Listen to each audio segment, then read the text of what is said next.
Hello, my name is Wendy Barta. On May 1st of this year, the transiting Neptune opposed the United States Natal Neptune.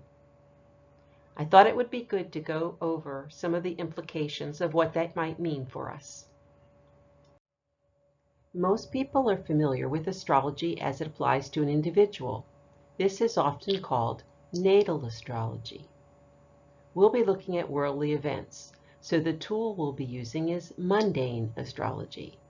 It is useful for interpretations and forecasts involving politics, the stock market, weather, and disasters. Neptune is the planet of dreams and illusions. It represents our hopes and aspirations as a society, our altruistic ideals. Spiritually, Neptune represents our divine plan. When Neptune is in a challenging position in the chart, it represents confusion, deceptions, addictions, and escapism. A Neptune opposition is a very rare occurrence. The United States has experienced only one Neptune opposition previously, and that was 162 years ago. Due to Neptune retrogrades, we will actually experience 3 oppositions closely together, and then it will be another 163 years before we see it again. The US Natal Neptune at 22 degrees Virgo 25 minutes will experience a historic opposition by the transiting Neptune at 22 degrees Pisces 25 minutes. This exact configuration will occur 3 times: May 1st, 2021, August 21st, 2021, and March 1st, 2022. While varying in strength due to Neptune retrogrades, the effects from the applying side of this outer planet transit will be felt months in advance. And while less intense, the separating side will be felt even longer. Using a 5-degree orb, this transit will be in effect from early 2020 through early 2024. Let's take a look at the characteristics of Neptune in the US Natal Chart. This is the chart that is most commonly used by astrologers to represent the United States Natal Chart. It is based on July 4th, 1776 at 5:10 p.m. in Philadelphia, Pennsylvania. You'll notice that I've circled Neptune in the 9th house at 22 degrees Virgo, 25 minutes. The 9th house in a mundane chart deals with the judicial system, the law, the Supreme Court, foreign affairs, borders and immigration, interstate commerce, international trade, universities, political propaganda, and social change. Natal Neptune is in Virgo. The characteristics of Virgo are detail-oriented, helpful, service-oriented, critical, discriminating, analytical, scientific, and orderly. Neptune in Virgo is forced to have the practical vision of Virgo based on analysis and reason. This is not necessarily how the dreamy, idealistic Neptune likes to look at things, but that is the energy that the two of them have together. Neptune brings the altruistic goals of freedom from oppression. Virgo has the organizational skills of analysis, scientific process, service orientation, and orderly organization. The 9th house brings the structural support of our system of laws, justice, foreign policy, trade, and commerce. When you bring all of these elements together, America has the passionate goal of bringing freedom, safety, and prosperity to the rest of the world. People who live in fear for their lives are not free. Why are we known as the police of the world? Whenever there are problems, the United States is the first country to respond with aid and assistance. It's part of who we are as a nation. An illusion shared by everyone becomes a reality. Eric Fromm, psychoanalyst. While it's a little bit complex looking, this biwheel represents the US Natal Chart surrounded by the current transits. To make it easier to see, I've highlighted in the middle the US Natal Chart with Neptune at 22 degrees Virgo, 25 minutes, and I've got a dotted line going down to the current transit chart, which shows Neptune at 22 degrees Pisces, 25 minutes, which is a direct opposition from the 9th house down to the 3rd house. An opposition occurs when two planets are in opposite houses near the same degree. Another way of understanding the energies of an opposition is by using a natural house chart to show which sign is naturally influencing the houses involved. As you can see, the 9th house is Sagittarian in nature and looks at the big picture and the concept of unity. The 3rd house is Gemini and looks at detailed information and deals with duality. There is a need to balance the energies between the two houses. They are in different elements, fire and air, but they are in the same modality, mutable, which is changeable energy. Both the 3rd and the 9th houses are about information. The key to balancing the opposition is seeing through the illusion to find the truth. The two signs involved in the opposition are Pisces and Virgo. While Pisces is a water element and Virgo is an earth element, they are both mutable modalities. Having both houses and signs in mutable energy is like trying to walk on quicksand. Everything is constantly changing under your feet. It makes it difficult for people because nothing is stable or consistent. I think most of us would agree that that is how the energy feels right now. Achieving balance in this opposition is further challenged by the signs that Neptune is in. Neptune is the ruler of Pisces, so Neptune is at its most comfortable and strongest in that sign. The natal Neptune is in detriment or at its weakest in the sign of Virgo. In other words, the natal Neptune can be overwhelmed by this transit. The energy axis between Pisces and Virgo relates to the issues of spirit versus matter. The key is in balancing spiritual goals with material needs. The 3rd house in a mundane chart deals with communications, media and social media, K through 12 public schools, the postal system, weather, short journeys, and public transit. The transiting Neptune is in Pisces. The characteristics of Pisces are compassion, sensitivity, emotionalism, hysteria, victimization or martyrdom, imagination, confusion, escapism, deception, or deviousness.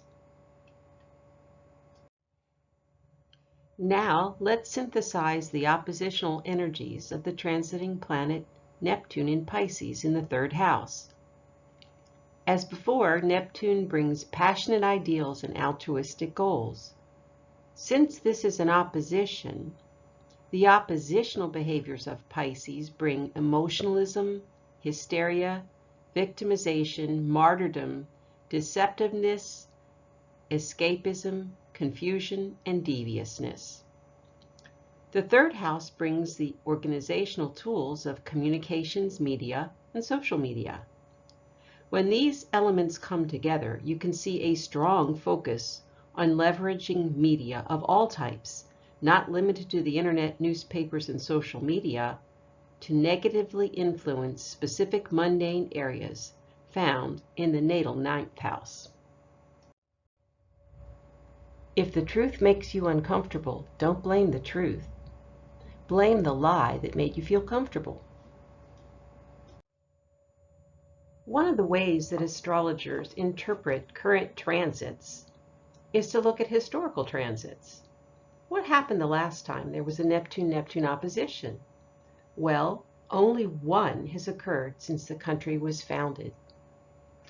Historically, the last time the United States Neptune experienced this same transit was on January 4, 1859, the beginnings of the Civil War. On November 6, 1860, there was an election that brought the new Republican Party to national power. Abraham Lincoln was elected as the first Republican president. Lincoln only won the northern states. Several days later, one of the senators from South Carolina resigned his Senate seat and returned home to draft an ordinance of succession. On April 12, 1861, the Confederate troops fired on Fort Sumter in South Carolina's Charleston Harbor. Less than 34 hours later, Union forces surrendered. Traditionally, this event has been used to mark the beginnings of the Civil War. In Senate, however, the fall of Sumter was the latest in a series of events that culminated in war. The war between the states lasted from 1861 to 1865. I'm sure that some astrologers will try to equate the 1859 transit to a battle against racism in this country. I, however, equate this transit to a battle for freedom. The war between the states was fought to free Black people in America. Today we're fighting another war between the states, and this one is also about freedom. Some of the rights and freedoms that are being threatened today are the right to a fair trial, the right to be counted as an equal, the right to bear arms, the right to start a business, freedom of religion, freedom to access information, freedom against unlawful searches, freedom to travel, freedom of speech, and freedom of assembly. Without these rights and freedoms, our lives and the lives of our children and grandchildren will be vastly different. And this war is being fought primarily with information. Again, the third house, ninth house axis. What struck me the most about this Neptune opposition was how many of the issues that the United States is struggling with also happen to be ninth house mundane keywords. I'm used to seeing 1 or 2 keyword hits for a house, but not 8 or 9. The next set of slides will give you enough examples to get a good picture of what I'm talking about. Radically restricting the Supreme Court. On April 9, 2021, President Biden signed an executive order entitled Establishment of the Presidential Commission on the Supreme Court of the United States. A White House press release announcing the commission said its purpose is to provide an analysis of the principal arguments in the contemporary public debate for and against Supreme Court reform, including an appraisal of the merits and legality of particular reform proposals. The topics it will examine include the genesis of the reform debate, the court's role in the constitutional system, the length of service and turnover of justices on the court, the membership and size of the court's case selection rules and practices. The potential to radically change the court system has a polarizing effect politically.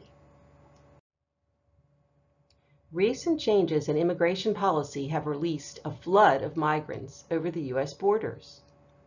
The Washington Post reports, the number of migrants crossing into the United States has skyrocketed to the highest levels in at least 15 years, and record numbers of teenagers and children arriving without parents have overwhelmed the government's ability to care for them. U.S. agents took more than 171,000 migrants into custody last month. This was March 2021. According to U.S. Customs and Border Protection figures that contradict Biden's claims that his administration is facing an influx no different from previous years. This is a 400% increase as compared to March 2020. This massive amount of people crossing the border has extremely stressed resources to process and care for them. It also impacts the states, as they must provide support for unplanned number of migrants, including housing, medical, education, and foster homes for unaccompanied minors without U.S. relatives. Halting construction of the border wall. April 1st, 2021. New York Post reports, Biden's halt of border wall construction sends migrants flooding into the U.S. Official. Hordes of illegal migrants are taking advantage of gaps in the border wall amid halted construction under President Biden, a border agent has revealed. It's insane, a border official speaking to Fox News said while attending to a group of 13 Brazilian migrants near a 100-foot gap in a fence in Otay Mesa, California. The project is 3/4 done. At least they should have been allowed to tie together the primary fence. Otherwise, we're just trying to catch these people in the worst possible place. It's just sucking up our manpower, the agent continued. Smugglers send groups of asylum seekers through the gaps to overwhelm the agents, the agent told the network. When agents leave to intercept or apprehend one group, another one dashes across. Political propaganda pushed by the U.S. media. The news media is now perceived as politically biased by over half the country. Forbes magazine recently reported that 56% of Americans said they agree with the following statement. Journalists and reporters are purposely trying to mislead people by saying things they know are false or gross exaggerations. The results go on to show that 59% of Americans said they agree with this statement, that most news organizations are more concerned with supporting an ideology or political position than with informing the public. And 61% of Americans think that the media is not doing well at being objective and nonpartisan. This used to be called yellow journalism. The weapons in an information war are found in the third house, including social media, newspapers, news broadcasts, and other popular communication platforms. How the media is used is a ninth house function, political propaganda. The challenging opposition between the natal Neptune and the transiting Neptune doesn't help. The keywords for a challenging aspect are ones like deception, devious, confusion, delusion, or victim. And since Neptune is the ruler of Pisces, this makes those energies even stronger.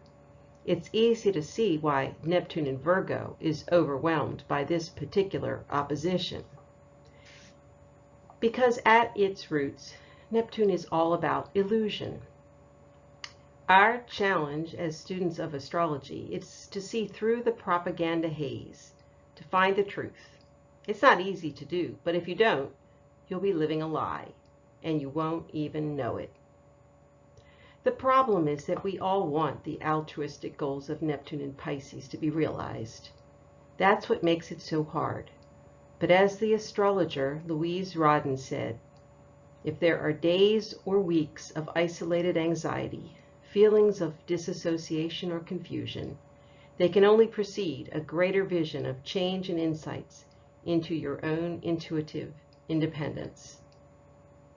And eventually, this transit too shall pass.